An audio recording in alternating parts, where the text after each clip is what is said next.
बागेश्वर धाम पर शिष्टमंडलों का पहुंचना प्रारंभ हो गया है। उनके कार्यभार उन्हें मिल गए हैं और अब अपने अपने कार्य में लग गए हैं। बागेश्वर धाम पर इस बार अंतर्राष्ट्रीय कन्या विवाह का आयोजित किया जा रहा है। इस आयोजन में देश के ही नहीं बल्कि विदेश के शिष्टमंडल भी पहुंच रहे हैं, यानी कि अंतर्राष्ट्रीय कन्या विवाह का आयोजन अंतर्राष्ट्रीय शिष्टमंडल भी यहाँ पहुंच रहा है। दुबई, फिजी सहित कई विदेशी सरहद के उस पार से भी शिष्टमंडल आए हुए हैं और यहाँ पर सेवा दे रहे हैं।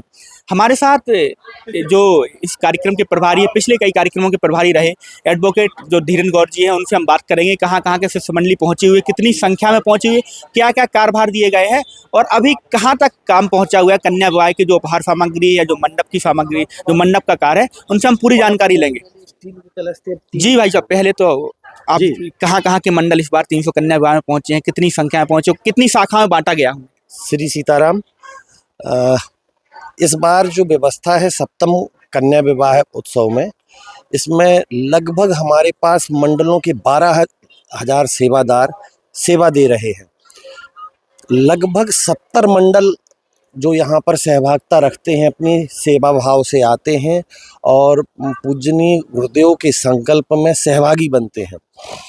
इस बार एक विशेष बात ये भी है कि हमारे पास Fiji, Nepal, Dubai, London, New Zealand, Australia, यहाँ के भी सेवादार जो हमारे शिष्टमंडल के लोग हैं वो आए हैं, गुरुदेव के संकल्प में सहभागी बन रहे हैं बढ़ चढ़कर।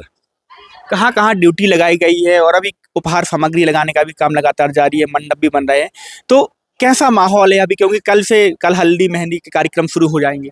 सबसे अच्छी बात तो ये है, बताने में बड़ा हर्ष होता है कि जब यहाँ पर सेवादार सेवा देते हैं तो वो किसी भी प्रकार की छोटे बड़े काम को नज़र नहीं रखते हैं।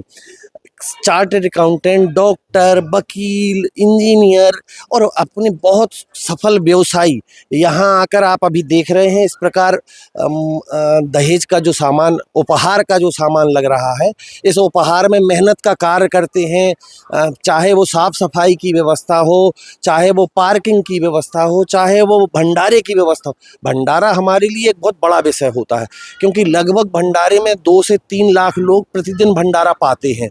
तो उस स्थिति में हमारे पास लगभग हमको 1500 से 1800 सेवादार तो भंडारे में ही ज़रूरत पड़ती है। तो हम ये कहें कि सब एकजुट होकर समभाव से और कंधे से कंधा मिलाकर इस कार्य में सब लोग सहभागी बनते हैं। इस बार उपहार सामग्री है, क्या खास उपहार सामग्री में? क्योंकि आप कहीं ना कहीं एक संदेश देते हैं, कहीं रोजगार को लेकर के देते हैं, कहीं उनको वाहन उपलब्ध करवा देते हैं आने जाने की सुविधा ना, तो इस बार क्या खास है उपहार सामग्री? देखिए, उपहार सामग्री में पिछले से पिछली बार में हम लोगों ने वर वधू को मोटरसाइकिल दी थी और उपहार में पिछली बार दी थी हमने आटा चक्की। हम लोगों का मंतव्य ये था कि कहीं ना कहीं हमारे जो जोड़े हैं, नवविवाहित जोड़े हैं, वो आर्थिक रूप से संपन्न रहें और स्वरोजगार की ओर बढ़े। लेकिन हम लोगों ने देखा कि जो फीडबैक मिला तो उसमें समस्या जा रही थी, क्योंकि लगभग जो यहाँ पर विवाह में जिनका चयन होता है उनके घर में लाइट तक नहीं है। आप के माध्यम से और सोशल मीडिया के माध्यम से जो लोग चयनित हुए हैं उनके घरों की स्थितियों को देखा है, लोगों ने, पूरे देश ने देखा है। पन्नियों के मकान में रह रहे हैं। ऐसी स्थिति में आर्थिक स्वतंत्रता और कहना चाहिए कि उनकी सुरक्षा के लिए, आर्थिक सुरक्षा के लिए पूजनीय गुरुदेव भगवान ने इस बार 30,000 रुपये की FD, जो कि किसी विशेष स्थिति में तोड़ी जा सकती है, बाकी उसमें व्यक्ति की जो हमारे वर वधू हैं उनकी आर्थिक सुरक्षा रहे, इसलिए उसका हम लोगों ने प्रबंध किया है। बाकी सभी सामान सिलाई मशीन जैसे दी जा रही है, जिससे हमारी जो बिटियां हैं वो अपने कुछ ना कुछ रोजगार कर सके, इस प्रकार की चिंता की। स्वास्थ्य के कितने कैंप लगाए गए हैं समिति की तरफ से और सरकार प्रशासन की तरफ से? और यहाँ पर देखा जाता है खोया पाया की रणनीति, तो कितने अलग अलग पंडाल लगाए गए हैं कि ताकि भक्तों का सुविधा ना हो? खोया पाया में हमने 4 कार्यालय बनाए हैं। पुलिस सहायता केंद्र के 8 केंद्र बनाए जा रहे हैं। स्वास्थ्य सेवा के लिए एक शासन की उससे बड़ा जिसमें सभी प्रकार की ऑक्सीजन से लेके किसी भी विशेष परिस्थिति से निपटने के लिए आकस्मिक चिकित्सा के लिए पूरी व्यवस्थाएं रखी गई हैं।